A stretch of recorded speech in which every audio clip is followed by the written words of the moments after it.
नमस्कार। शराब घोटाला। पिछले 2 साल से यह शब्द आपने कई बार सुना होगा। 2 साल से बीजेपी की सारी एजेंसीज कई रेड मार चुकी हैं, कई लोगों को गिरफ्तार कर चुकी हैं, लेकिन अभी तक एक भी पैसे का हेरफेर कहीं नहीं मिला। कहीं से एक भी पैसा नहीं मिला। अगर भ्रष्टाचार वाकई हुआ है तो इतने करोड़ों रुपए गए कहां? क्या सारा पैसा हवा में गायब हो गया? सच्चाई यह है कि किसी तरह का कोई भ्रष्टाचार हुआ ही नहीं। अगर होता तो पैसा भी मिलता।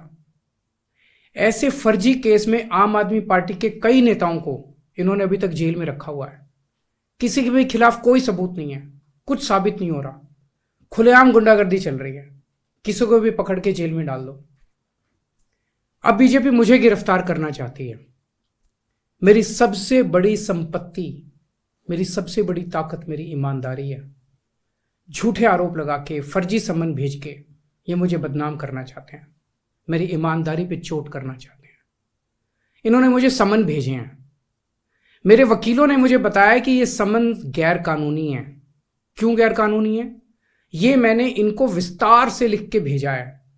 मैंने बताया है कि उनके समन कैसे गैर कानूनी है, लेकिन उन्होंने मेरी एक भी बात का जवाब नहीं दिया। इसका मतलब उनके पास मेरी बातों का जवाब नहीं है। इसका मतलब वे भी मानते हैं कि उनका नोटिस गैर कानूनी है। क्या मुझे एक गैर कानूनी समन का पालन करना चाहिए? अगर कानूनी रूप से सही समन आएगा तो मैं पूरा सहयोग करूंगा। बीजेपी का मकसद जांच करना तो है ही नहीं। इनका मकसद तो लोकसभा चुनाव में मुझे प्रचार करने से रोकना है। ठीक लोकसभा चुनाव के पहले इन्होंने मुझे समन भेजा है। क्यों?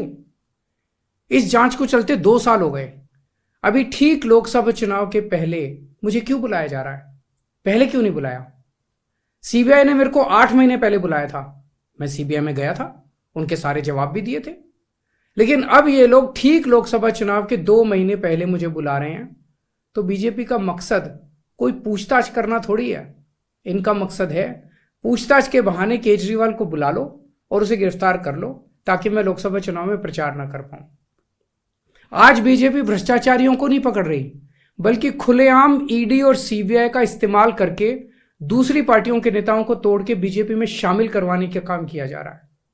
एक नहीं, 2 नहीं, कितने उदाहरण हैं जहां किसी पार्टी के नेता के खिलाफ ईडीआई सीबीआई के मामले चल रहे थे या उन पे गंभीर आरोप लगे हुए थे। जैसे ही वो नेता बीजेपी में शामिल हुए, उनके सारे पुराने मामले बंद कर दिए गए या ठंडे बस्ते में डाल दिए गए।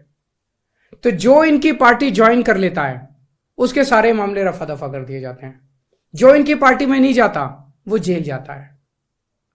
आज मनीष सिसोदिया, संजय सिंह और विजय नायर इसलिए जेल में नहीं है कि उन्होंने भ्रष्टाचार किया है, वो इसलिए जेल में है क्योंकि उन्होंने बीजेपी में शामिल होने से इनकार कर दिया है। आज हम बीजेपी का मुकाबला क्यों कर पा रहे हैं? क्योंकि हमने कोई भ्रष्टाचार नहीं किया। अगर हमने जरा सा भी गलत काम किया होता तो दूसरे भ्रष्टाचारी नेताओं की तरह आज भी हम बीजेपी में शामिल हो चुके होते आज तक।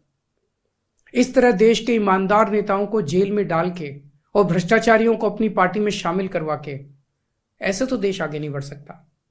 ये क्या चल रहा है? ये जो कुछ भी चल रहा है बहुत खतरनाक है। ये हमारे जनतंत्र के लिए बहुत गलत है। इसे रोकना होगा। मैं हमेशा देश के लिए लड़ा हूं। मेरा तन मन धन देश के लिए है।